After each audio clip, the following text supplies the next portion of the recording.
안녕하세요. 이세라 지니아가답니다. 요한묵시록 이제 중반을 넘어가면서 우리는 계속되는 재앙의 내용들을 마주하고 있습니다. 하나의 재앙이 끝나면 또다시 또 다른 재앙이 이어지고 있습니다. 그야말로 이 긴장의 끈을 놓을 수 없는 그런 전개가 지속되고 있는데요. 하지만 이렇게 얼핏 좀 어둡고 절망적인 내용이 이어지는 가운데에도 이제는 우리가 크게 불안하거나 두렵거나 묵시록을 보면서 무섭다, 이런 감정을 느끼지는 않는 것 같습니다. 아마 오늘도 그 확신은 더 깊어지지 않을까 싶습니다. 안병철 베드로 신부님과 함께 요한묵시록의 세계로 들어가 보겠습니다. 신부님 안녕하세요. 안녕하십니까? 네, 반갑습니다. 오늘도 함께해 주신 방청객 여러분과도 인사 나누겠습니다. 환영합니다. 네, 지난 시간부터는 우리가 11장의 내용으로 들어가면서 두 증인은 곧 예수님이라는 걸 알게 됐습니다. 오늘은 이 두 증인에게 어떤 일들이 일어난다고 하는데요. 신부님의 시작 기도와 함께 그 이야기 속으로 들어가 보겠습니다. 예, 오늘의 시작 기도는 이사야서 57장 1절에서 2절입니다.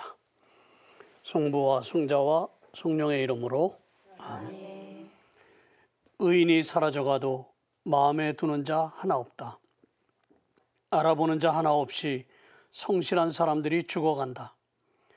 그러나 의인은 재앙을 벗어나 죽어가는 것이니 그는 평화 속으로 들어가고 올바로 걷는 이는 자기 잠자리에서 편히 쉬리라.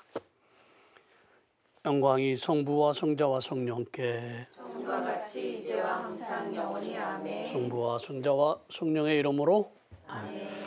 안녕하세요.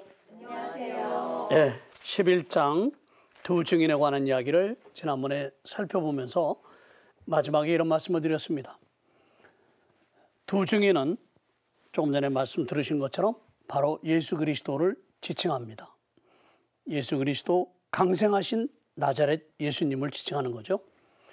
그 예수님께서 증언하시는 내용, 곧 예수님의 말씀입니다. 그것은 온 세상 구석구석까지 미치게 될 것이고, 그래서 인간의 욕심과 욕망으로 이미 자리 이탈을 한 세상의 질서를 다시 회복하고 하느님께서 창조하신 목적대로 세상을 다시 재건하실 것이라는 바로 이 내용이 두 증인이 보여줬던 바로 그 내용이었습니다. 예수님의 말씀을 반대하는 사람들, 이들에게는 가차없는 재앙이 미치게 될 것이다 하는 것을 지난 시간에 우리가 들었죠.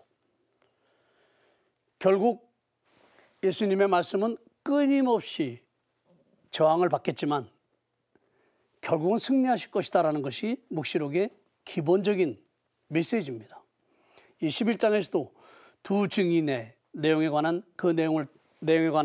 그것을 통해서 어느 누구도 예수님의 말씀을 전하는 일, 예수님의 말씀이 퍼져나갈 수 있도록 하는데 장애가 될 수 없다라는 것. 그러니까 끊임없이 저항을 받고 방해를 받겠지만, 그리고 때로는 말씀을 전하는 것 때문에 고통을 겪겠지만, 그럼에도 불구하고 말씀은 승리할 것이고 온 세상 구석구석에 미치게 될 것이다. 바로 이것이 묵시록이 우리에게 주는 희망의 근거입니다.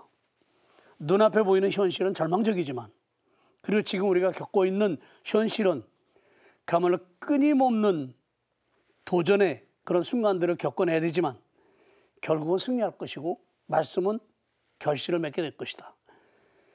그러니 지금은 힘들더라도 지치지 않고 그리스도의 말씀을 전하는 사람들은 끊임없이 그 일에 정진해야 된다는 그런 메시지를 동시에 전해주는 것이기도 합니다. 자, 오늘 우리가 볼 내용은 11장 7절에서 11절까지입니다. 7절에서 11절까지인데, 그들이 증언을 끝내면 지하에서 올라오는 짐승이 그들과 싸워 이기고서는 그들을 죽일 것입니다. 자, 여기서 그들은 두 증인을 얘기하는 거예요. 그들의 죽음은 그 큰 도성의 한 길에 내버려질 것입니다. 그 도성은 영적으로 소돔이라고도 하고 이집트라고도 하는데, 그곳에서 그들의 주님도 십자가에 못 박히셨습니다. 자, 이 8절은 조금 난해한 부분이 있어요. 그래서 상세하게 설명을 드리겠습니다만은 일단 7절에서부터 그 내용을 좀 보겠습니다. 이미 11장 시작하면서 무슨 내용을 우리가 들었냐 하면 그들이 거룩한 도성을 42달 동안 짓밟을 것이다. 이건 악마입니다. 결국 42달 동안 도성을 짓밟을 것이다 라는 것은 복음을 선포하는 기간도 42달일 것이다 라는 걸 예측하게 하죠. 다시 말해서 일정 기간 복음이 선포되어지는 그것을 얘기하는데 성경에서는 이 시기를 메시아 시대를 표상하는 것으로 이해하고 있습니다. 그래서 메시아가 세상에 오셔서 활동을 끝맺게 될 때 하느님의 신비가 완성이 되는데 이걸 우리는 잘 알아들어야 돼요. 신비라는 의미를. 즉 우리의 생각과 우리의 논리와는 다르다는 거죠. 이사야서 55장에서 그걸 얘기하거든요. 너희의 생각은 내 생각과 다르고 너희의 길은 내가 가는 길과 다르다.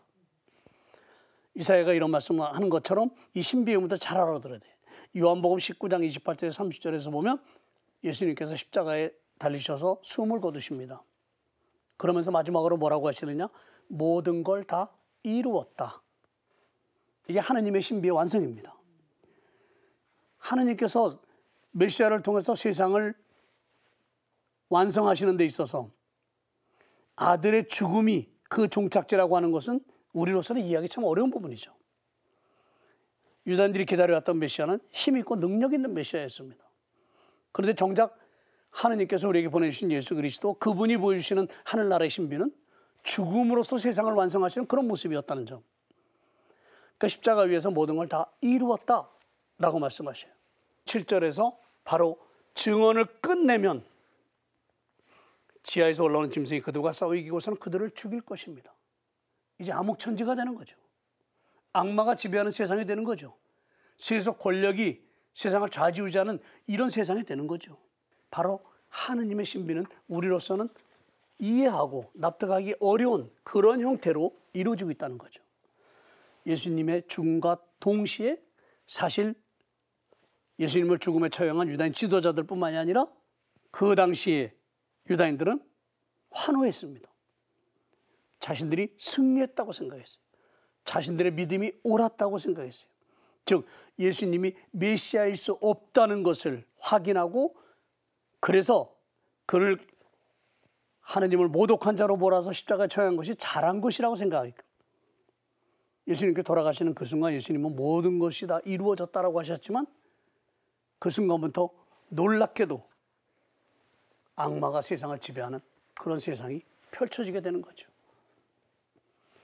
결국 증언을 끝내면 나락에서 짐승이 올라오게 될 것이고 이 두 증인을 죽이고 승리할 겁니다. 굉장히 비관적인 모습이잖아요. 근데 요한복음서에서 보면 예수님의 죽음은 비관적이지 않습니다. 굉장히 영광스러운 모습으로 소개를 해요.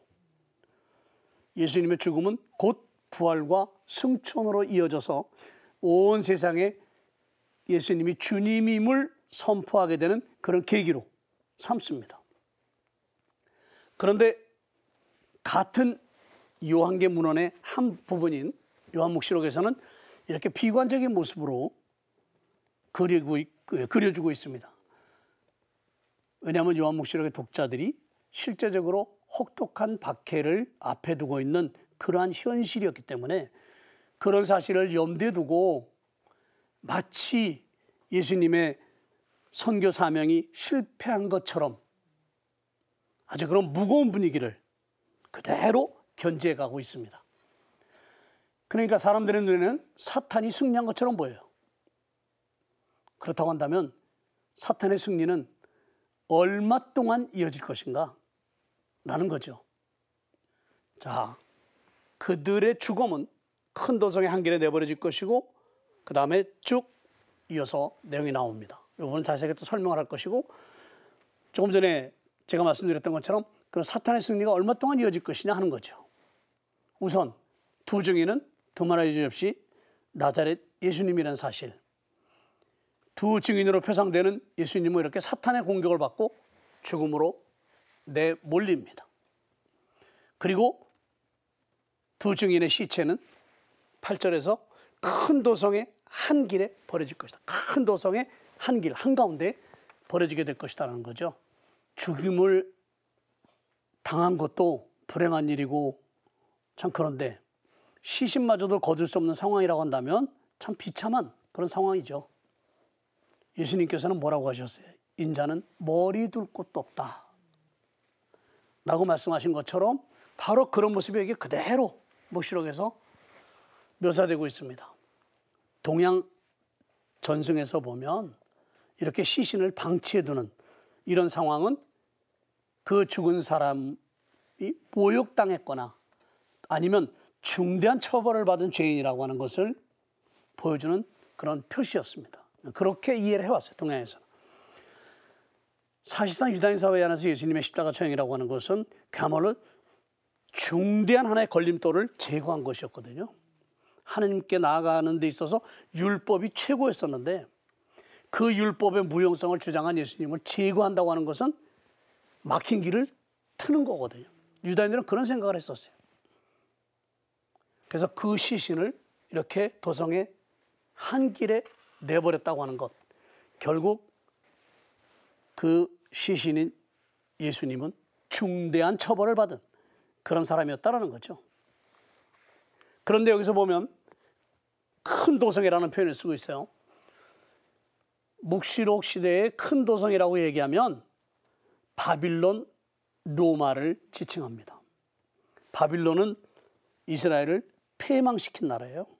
예루살렘 성전을 완전히 파괴시킨 제국입니다.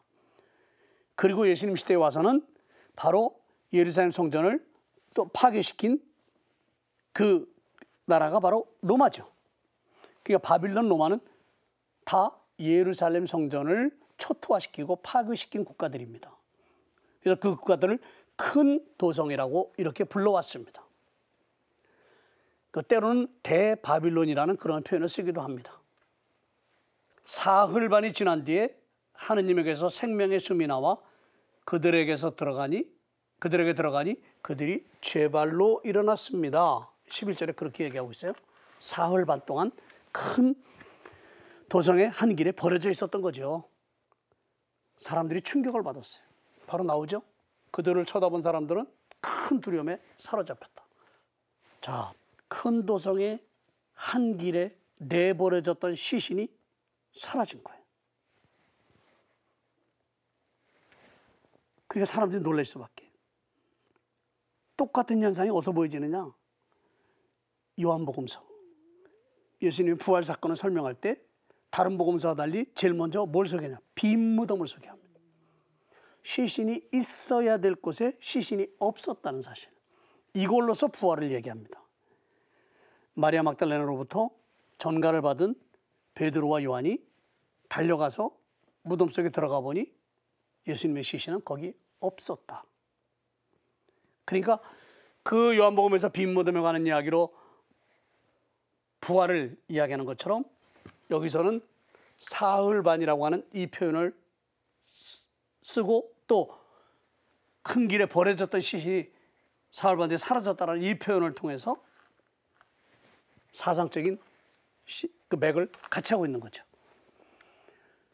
예루살렘, 여기서 하느님의 거처지예요.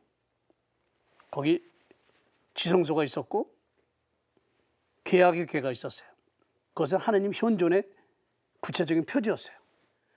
이 예루살렘은 이렇게 두 증인으로 표상되는 예수님을 십자가에 이렇게 처형함으로써 결국 적대적인 모습을 보여준 거죠. 그래서 하느님의 거처지였던 예루살렘이 뭐가 됐느냐? 큰 도성이 돼버렸어요. 바빌론, 로마가 돼버린 거예요. 예루살렘은 결과적으로 하느님께서 선택하시고 당신이 머무셨던 특별한 곳이었는데 예수님에 대해서 적대적인 그런 태도를 보여줌으로 해서 결국 그들에게 주어진 모든 특권을 다 포기할 수밖에 없는 상황이 된 거죠. 악마의 편에 들어간 거예요. 바빌론, 로마처럼 하느님의 거처지를 송두리째 무너뜨리고 없애버린 그런 도시로 되어버린 겁니다. 그래서 소돔이라는 그 이름을 받게 됐다 라고 이야기하고 있는 겁니다. 소돔으로 인한 도시는 눈먼 자들로 가득 찬 그런 도시였다 라고 창세기 19장에서 얘기하고 있잖아요. 그리고 종살이하던 이집트라는 이름도 갖게 됐다. 하느님의 영광스러운 백성이었는데 예수님에게 보여준 그것 때문에 이들은 씻을 수 없는 이름을 갖게 된 거예요. 그게 뭐냐? 소돔과 이집트. 종살이하는 백성, 눈먼 백성. 하느님에게서 버림받은 존재가 됐다는 거죠. 사실 예루살렘은 하느님의 영광을 맞이하도록 선택된 특별한 곳이었죠. 그런 예루살렘은 예언자들을 죽였고 급기야 주님이신 예수님을 십자가에 처형하고 말았습니다. 그렇게 함으로써 대바빌론 또는 바빌론 로마로 지칭되는 악마의 세력에 동참하게 된 거죠. 결국 예루살렘 자기에게 주어진 모든 특권을 포기할 수밖에 없는 그런 상황이 되었던 겁니다. 자, 그런데 아까 8절에서 그들의 주님도 십자가에 못 박히셨습니다. 이렇게 표현하고 있는데 이게 조금 어려운 문제예요. 우리가 얘기할 때 그들이라고 하는 것은 두 말해 주시죠. 두 증인이잖아요. 그러면 두 증인의 주님도 십자가에 못 박히셨습니다. 이렇게 되는데 그거를 해석을 하면 예수님의 주님도 십자가에 못 박히셨다. 이렇게 되겠죠. 그러면 예수님의 주님이라고 하면 누구겠어요? 하느님밖에 없을 텐데 이건 논리적으로 지금 안 맞잖아요.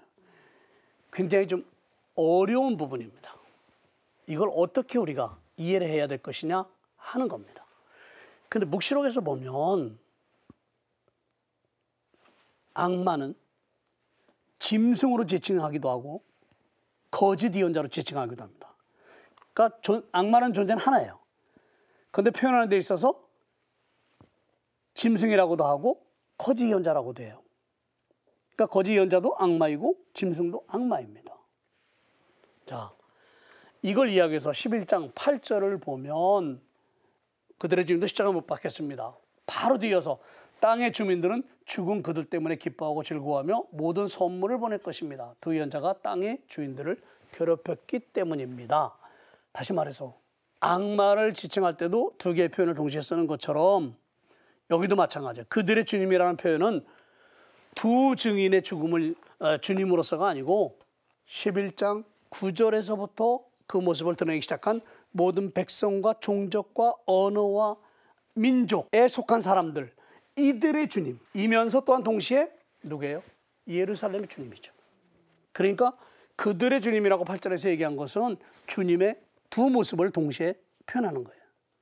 자, 모든 백성과 종족과 언어와 민족에 속한 사람들의 주님이라고 한다면 예수님은 보편성을 가지고 모든 민족의 주님이죠.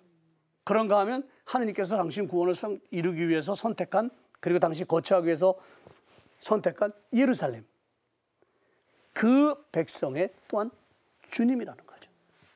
이렇게 세상을 대표하는 이들로서의 두 증인, 예수님이죠.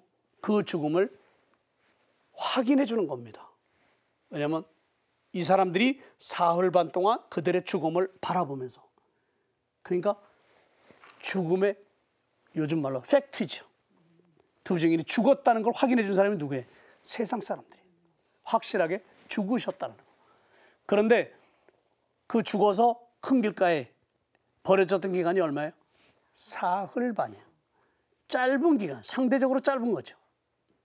그렇다고 한다면 그 예수님을 죽이고 기뻐 날뛰고 환호했던 악마, 세속 권력, 이들의 기쁨도 잠시뿐이었다는 거죠. 이 죽음의 기간이 이렇게 사흘 반 동안 밖에 안 됐다고 한다면 지금 말씀드렸던 것처럼 예수님을 죽이고 승리했다고 생각한 그들의 기쁨도 잠시뿐일 수밖에 없었다라는 것을 확인시켜 주는 것이기도 합니다. 자, 이렇게 본다면 강생을 통해서 메시아로서 세상에 당신의 모습을 드러내셨지만 결국 지하에서 올라온 짐승에 의해서 예수님은 죽임을 당했습니다. 바로 이게 하나님의 신비라고 말씀드렸어요.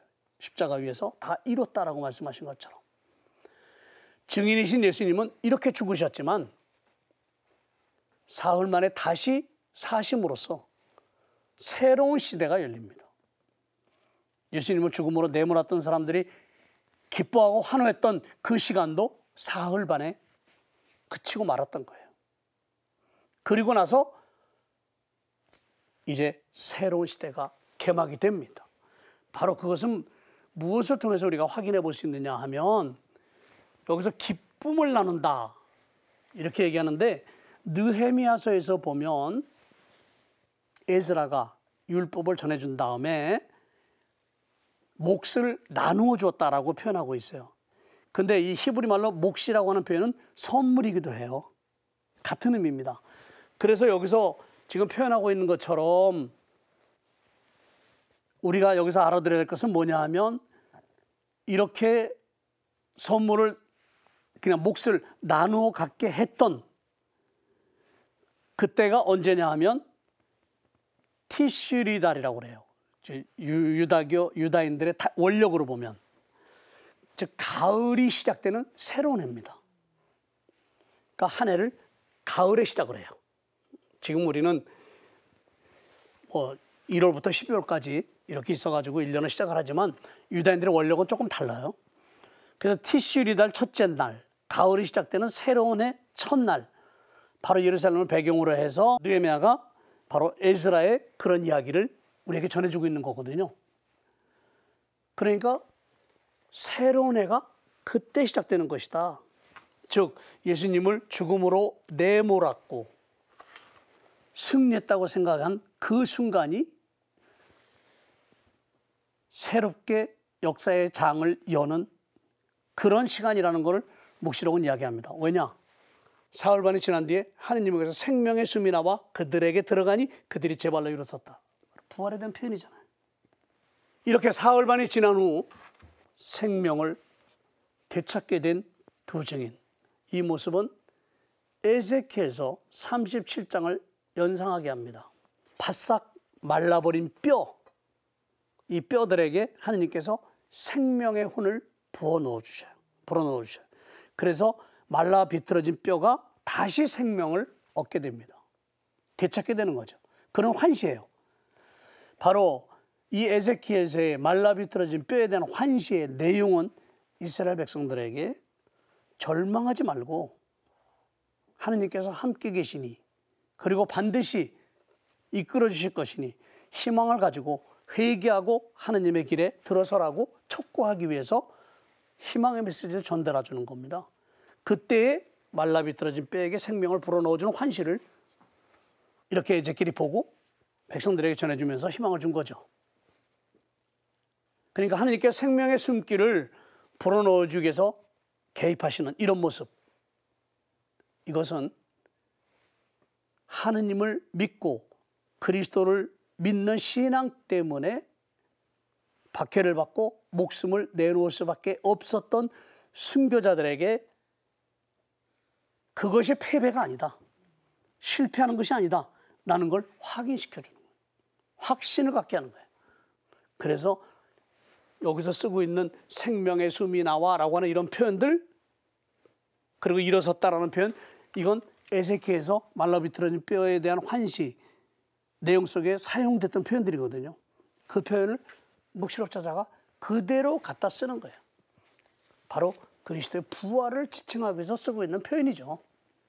이렇게 예수 그리스도의 부활은 아버지 하느님께서 이루신 업적이죠. 그래서 부활을 얘기할 때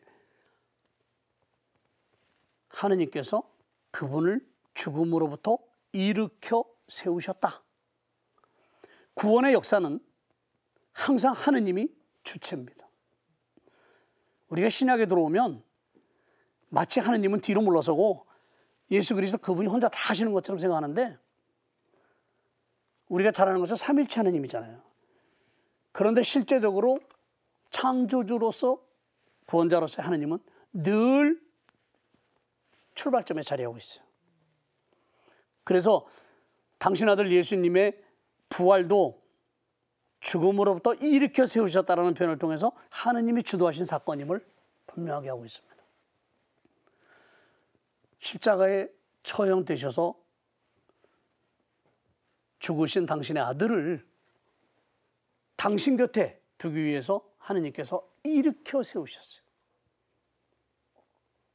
바로 그 사건을 통해서 그분이 당신의 아드님이라는 것을 확인시켜 주는 겁니다. 이게 부활 사건이에요.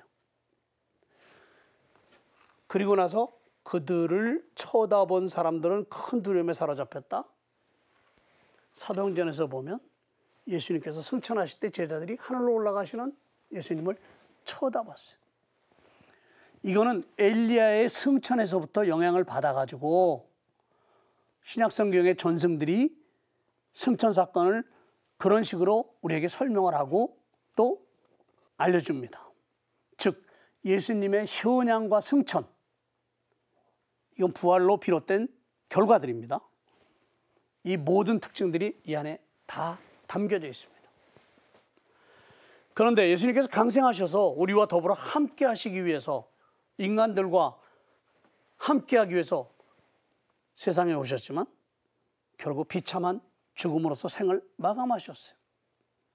그런데 그것으로서 끝난 것이 아니라 부활과 승천을 통해서 하느님 곁으로 올라가심으로써 그분은 살아계신 분, 지금도 세상 역사 중심에 자리하신 분이라는 걸 보여주셨습니다.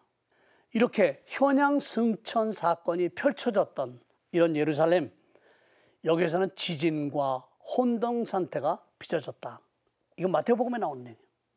그러니까 예수님께서 부활하시고 승천하셨을 때 세상에는 지진이 일어났다. 이 지진이라고 하는 것은 참 두려운 사건이잖아요. 우리에게 두려움을 안겨주는 사건인데, 성경에서 지진이라고 하는 것은 하느님 현존의 표현이죠. 하느님 현현의 표현이에요. 하느님이 나타나셨음을 드러내 보여주는 표현입니다. 그런데 바로 그때 큰 지진이 일어나 도성 10분의 1이 무너졌습니다. 그 지진으로 사람도 7,000명이 죽었습니다. 남은 사람들은 두려움에 쌓여 하늘의 하느님께 영광을 드렸습니다. 보세요. 도성의 10분의 1이 무너졌다. 굉장히 낙관적인 표현입니다. 도성, 그 큰 도성의 10분의 1만 무너졌어요. 전체 주민의 10분의 1에 해당하는 7,000명만 죽었어요. 이사야 예언자는 끝까지 회개하지 않았던 이스라엘 백성을 향해서 이런 표현을 써가면서 그들을 질책합니다. 10분의 9가 멸망할 것이다. 그렇다면 나머지 10분의 1이 남는데 그들에게 희망이 있느냐? 그들에게조차도 희망을 찾을 수 없을 것이다. 다시 말해서 전멸할 것이다라는 이런 강력한 메시지를 전해요. 그런데 비하면 여기는 굉장히 낙관적인 거죠. 이래서 묵시록이 희망의 강력한 메시지를 우리에게 전해준다고 하는 거예요. 여기서 보여진 가장 위대한 사건은 뭐냐? 예수님의 승리입니다. 예수님께서 승리하셨다는 것. 결국 예수님께서 어떤 처지에서도 희망을 버리지 않고 선포하신 복음, 이것은 목적을 성취했고 성취됐다고 하는 것이 부활을 통해서 인증이 됐어요. 요즘 사람들 옛날이랑 똑같아요. 인증이라는 거 굉장히 중요한 것 같아요. 우리도 뭐 하나 하려면 스마트폰에서 계속 인증해야 되잖아요. 확인하는 거란 말이에요. 그러니까 실체를 보고도 확인을 안 하는 거예요, 사람들이. 그래서 꼭 어떤 사건이 일어나면 증인이 꼭 있어야 돼. 목격 증인이. 이렇게 하느님께서는 역시 이런 인간의 조건을 염두에 두고 당신 아들의 부활을 통해서 복음 역사가 실현되고 완성되었음을 인정해 주시는 거예요. 그러니까 10분의 9에 해당하는 사람들은 결국 예수님 안에서 하느님의 현존을 인식하면서 하늘의 하느님께 영광을 드린 거죠. 그러니까 하느님께 영광을 드리기 위해서 해야 될 것은 뭐냐? 회개예요. 그리고 하느님께 나가야 될 겁니다. 그런 이유로 우상을 숭배하던 이방인들의 회개를 강력하게 촉구하는 요한묵시록의 신학적인 관점에서 볼 때 단순히 하느님이라고 얘기하지 않고 하늘의 하느님이라는 표현을 쓰고 있어요. 하늘은 지상을 다 덮고 있는 거잖아요. 그냥 하느님이 아니고 이방인들에게도 그분은 하느님이라는 거죠. 그러니 우상을 버리고 하느님께 돌아가라. 이런 회개의 메시지를 강력하게 전하기 위해서 하늘의 하느님이라는 표현을 쓰는 거예요. 그러니까 한 구절 한 구절 하나하나의 단어, 하나하나의 문장이 얼마나 중요한 신학적인 메시지를 담아내고 있는지 묵시록 안에서 우리가 발견해 볼 수 있어요. 그러니까 지금 묵시록을 청취하시는 분들, 우리 신자들, 물론 모르는 부분 많이 느끼고 깨닫고 계시겠지만 단편적으로 보면 그게 무슨 뜻일까? 왜 이런 결론을 내릴까? 의구심을 가질 수도 있어요. 그러나 묵시록에는 한 권의 책 안에서 그 큰 흐름 안에서 그 의미가 무엇인지 우리가 봐야 되기 때문에 순차적으로 묵시록의 내용을 들어가면서 또 확인하면서 묵상하면서 그 안으로 들어갈 때 말씀의 의미를 깨달을 수 있어요. 여기서는 이제 지식이 신앙이 되는 거예요. 지식이 지식으로 머물면 잘못하면 또 다른 우상을 만들 수 있어요. 지식은 믿음을 깊게 하는 하나의 도구일 뿐입니다. 그런 점에서 묵시록을 여러분들이 좀 더 깊이 인식하는 것만큼이나 하느님의 신비 더 깊은 곳으로 들어갈 수 있다는 확신을 가지고 매 순간 우상으로부터의 회개, 이게 얼마나 중요한 것인지를 다시 한번 인식할 필요가 있지 않을까 하는 생각을 해봅니다. 자, 14절. 둘째 불행이 지나갔습니다. 그러나 셋째 불행이 곧 닥칠 것입니다. 자, 우리가 지금 묵시록 한 중간쯤 왔거든요. 이쯤에서 바로 묵시록의 사상의 흐름, 또 단계, 그걸 점검해 볼 수 있는 계기를 만들어주고 있어요. 14절에서. 자, 이쪽 칠판을 보시면 묵시록에서는 7교회 보는 편지, 7봉인, 7나팔, 7대접. 7이라는 터대 위에서 소개된 내용이 4가지예요. 편지, 봉인, 나팔, 대접이에요. 그중에서 우리는 편지는 봤어요. 봉인 봤어요. 나팔은 보고 있는 중이에요. 대접은 아직 안 봤습니다. 이 단계에서 우리는 한번 좀 사상적, 신학적 흐름을 좀 봐야 되는데 7교회에 보내는 편지는 역사적이고 사실적인 교회에 주님이신 예수님께서 보내시는 사목적 편지잖아요. 이미 다 봤어요. 그런데 7이라는 상징성을 통해서 역사적이고 사실적인 7교회에만 국한된 것이 아니라 보편교회, 모든 교회에 다 전달되는 그리스도의 말씀이라는 것, 그 편지라는 것 우리가 확인해 봤죠. 그래서 그 편지는 뭐냐? 교회론적인 역사예요. 교회의 역사가 아니고 교회론적인 역사라는 건 뭐냐? 일반 세속 역사 안에서 예수님께서 당신의 말씀으로 그 역사를 어떻게 만들어 가시느냐 하는 걸 교회론적인 역사라고 그래요. 7봉인, 떼어질 때마다 재앙이 나타났었죠. 그 재앙은 대부분 탈출기에 나오는 내용들이었어요. 그럼 탈출기는 뭐냐? 하느님께서 주도하신 역사잖아요. 어떤 역사냐? 세속의 역사예요. 파라오의 투쟁이에요. 그래서 봉인은 일반적인 세상 역사, 권력자들과의 관계 속에서 하느님이 어떻게 당신의 백성을 이끌어 가시는지를 보여주는 역사예요. 나팔, 7나팔인데 지금 우리가 보고 있는 중입니다. 역사의 종말에 관계되는 바로 그런 내용들을 담고 있는 그런 부분들이에요. 그 다음에 마지막 7대접을 통해서 소개될 내용은 뭐냐? 기쁨과 행복의 원천인 영원함에 대한 이야기를 해요. 최종적인 희망입니다. 왜냐하면 영원함이 없으면 우리는 죽음으로써 모든 걸 끝맺음해요. 그죠? 거기서 모든 것이 끝나는 거예요. 영원성이 있기 때문에, 또 영원함이 보장되어 있기 때문에 우리는 희망을 갖고 용기를 내는 거예요. 그리고 그 영원함이라고 하는 것은 우리가 믿고 고백하는 하느님과의 최종적인 만남의 순간의 시작이 될 거예요. 그래서 기쁨과 행복의 원천이라고 얘기하는 거예요. 그런데 7 편지, 7 봉인, 7 나팔, 7 대접, 이 내용들 속에서 그 중심에는 항상 나자렛 예수님, 강생하셔서 우리와 같은 존재가 되신, 그러나 죽으셨지만 다시 사신 주님으로서의 예수님이 자리하고 계셔요. 그러니까 예수님은 우리와 같은 세속 역사를 사신 분일 뿐만 아니라 하느님의 역사를 완성해 가시는 분이시다. 그러니까 기쁜 소식의 중요한 순간들을 7이라는 이런 토대 위에서 편지와 봉인과 나팔과 대접이라는 이런 형식으로 소개하고 있는 내용들이 묵시록 안에 중심 부분에 자리하고 있는 것이죠. 그 신비는 뭐냐 하면 예수 그리스도의 신비예요. 주님이시고 그리스도이신 나자렛 예수님입니다. 우리가 나자렛 예수님이라고 한다면 뭘 얘기하느냐? 구체적으로 팔레스틴 나자렛에서 우리와 같은 한 인간으로 태어나신 바로 그분을 얘기하는 거예요. 강생하신 분. 주님이요 그리스도이신 예수님은 죽음으로부터 부활하셔서 현양받으셔서 하느님 오른편에 앉으신 분, 그분을 얘기하는 거예요. 그런데 둘째 불행이 지나갔다 그랬어요. 자, 이쯤 돼서 이제 또 셋째 불행이 닥칠 거예요. 그럼 도대체 불행이 뭐냐? 한 번쯤 점검해 볼 필요가 있죠. 8장 13절에서 이미 공부한 부분이야. 불행하여라 불행하여라 불행하여라 3번 나와요. 땅의 주민들, 아직도 새 천사가 불리는 나팔 소리가 남아있다. 첫 번째 불행이에요, 이게.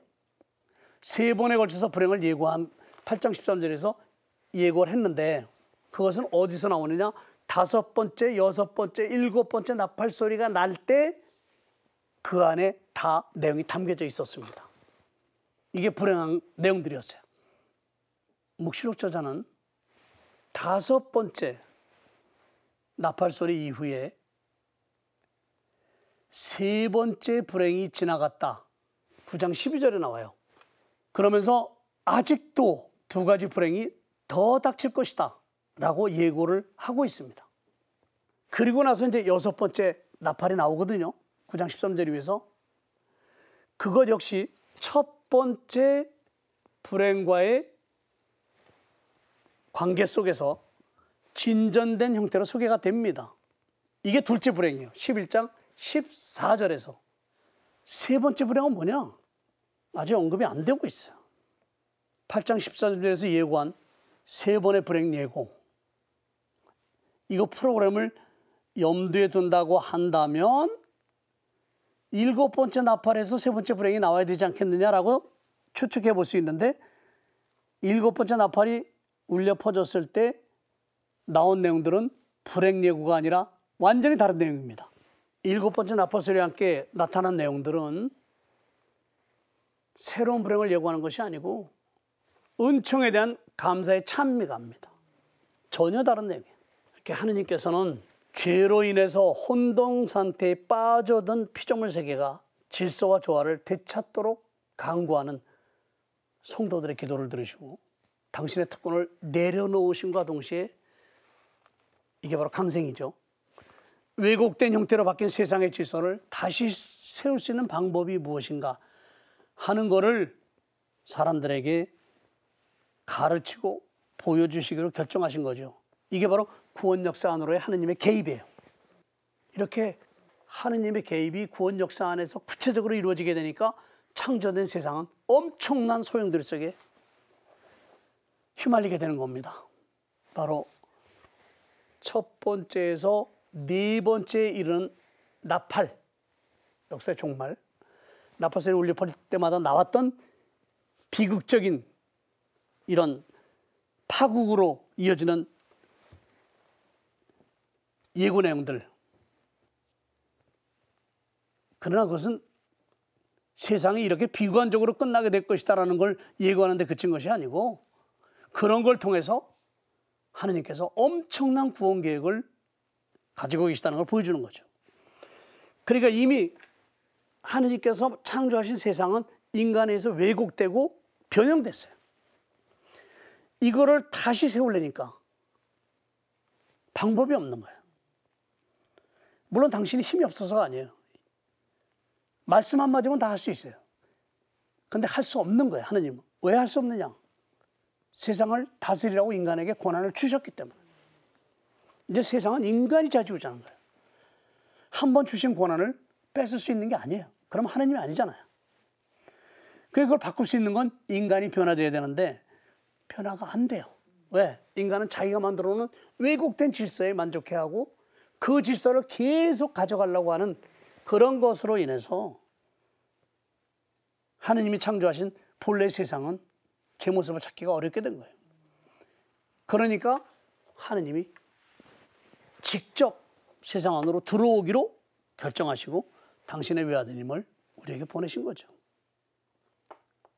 이미 인간의 논리와 인간의 욕심과 욕구에 의해서 형성되기 시작한 세상의 새로운 질서, 창조의 질서로 보면 왜곡된 질서지만 그 질서는 자리매김된 상태였기 때문에 하느님이 개입하시는 그런 순간 엄청난 소용돌이가 생길 수밖에 없었던 거예요. 왜?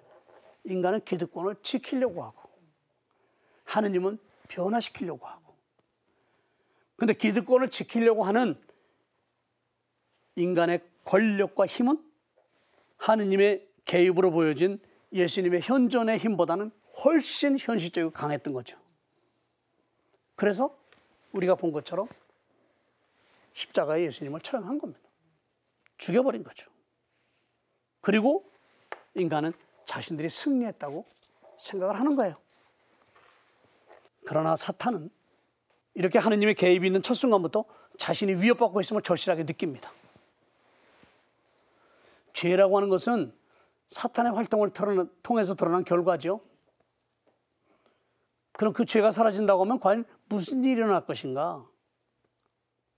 위협에 직면한 사탄은 자신의 기득권, 자신의 권한, 능력, 이걸 빼앗기지 않기 위해서 더욱더 강력하게 사람들을 미혹할 겁니다. 그리고 권력과 돈으로 대표되는 허영심을 사람들 마음속에 더 깊이 심을 거예요.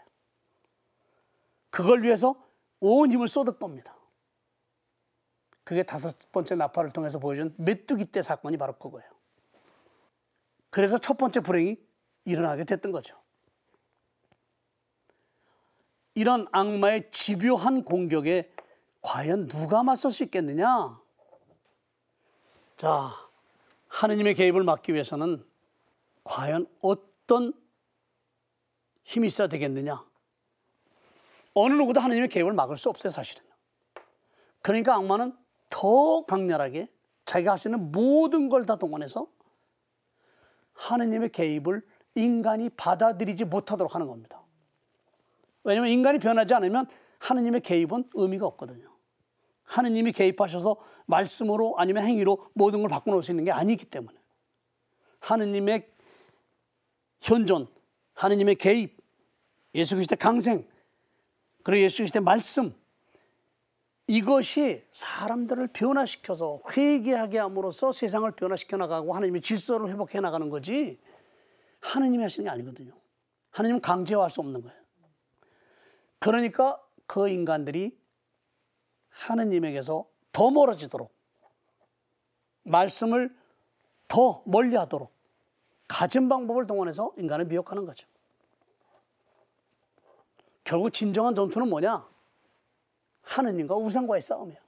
그리고 창조된 피조물과 하느님 편에 있다고 주장하는 피조물 사이에서 진정한 전투가 벌어질 겁니다. 6번째 나팔 소리가 울려 퍼졌을 때 우상을 위해서 싸우던 기병대, 우리가 이미 봤죠. 동시에 기쁜 소식도 울려 퍼졌어요. 그러니까 복음을 기쁜 소식으로 받아들인 이들은 사실 그 복음에 전적으로 투신해야 될 사람들이에요. 그리고 투신했습니다.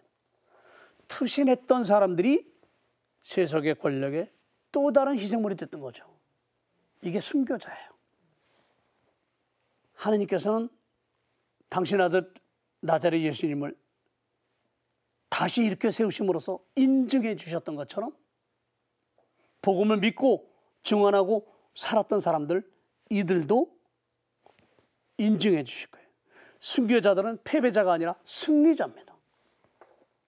사실 구렁에서 올라온 짐승의 유혹에 빠져든 사람들, 이 사람들은 당연히 나자렛 예수님을 비웃었죠.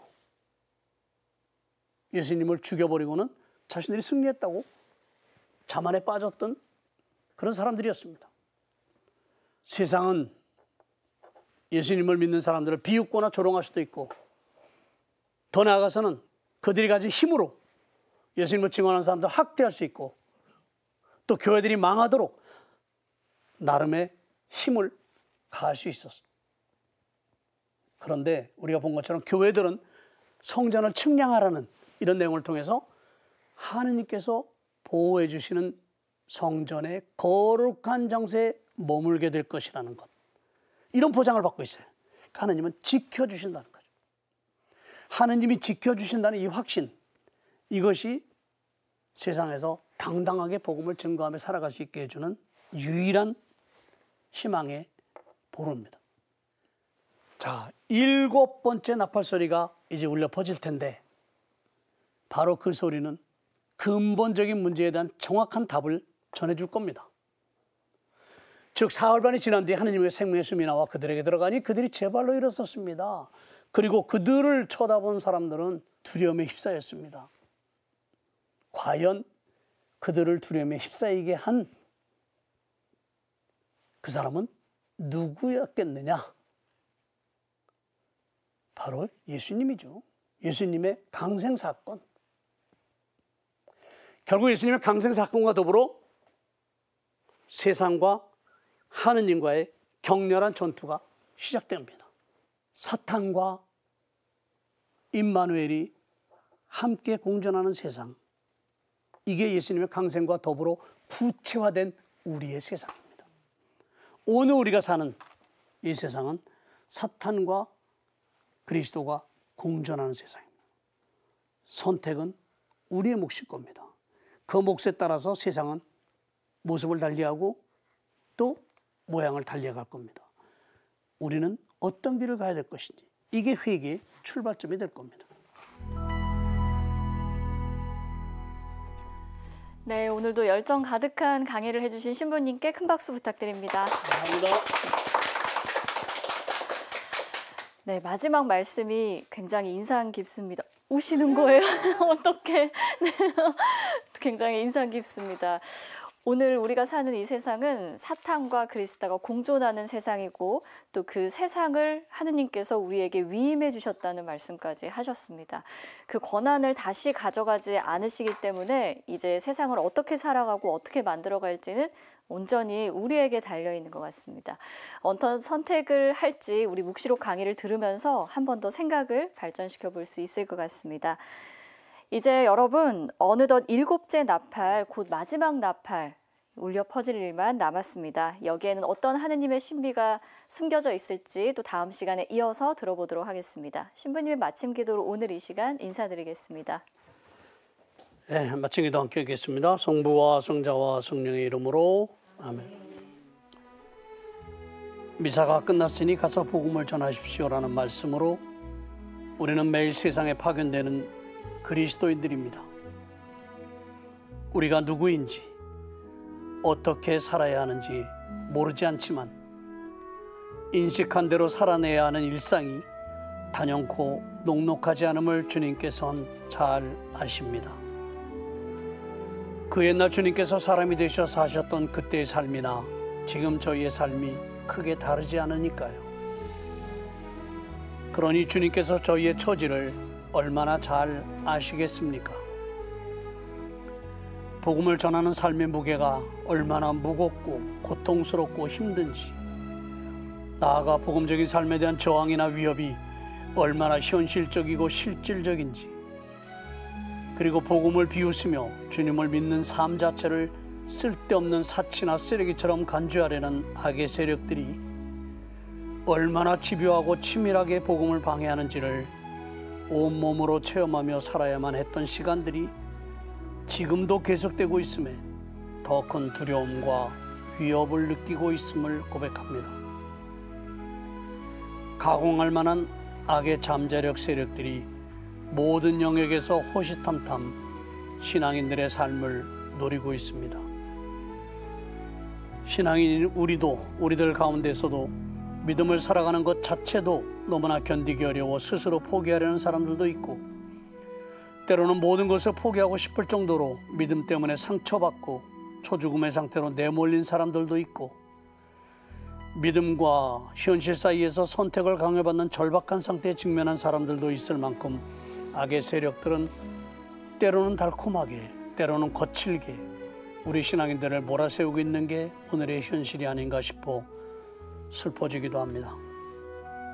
하지만 믿는 이들에게 고통을 안겨주는 그런 악의 세력들이 우리를 위협하고 죽음으로까지 내몰 수 있는 기간이 그리 길지 않을 것이라는 점에서 악의 세력들이 웃을 수 있고 기쁨을 누릴 수 있는 시간도 잠시뿐일 것이라고 묵시록은 분명한 어조로 말함으로써 믿는 우리 모두에게 희망을 안겨줍니다.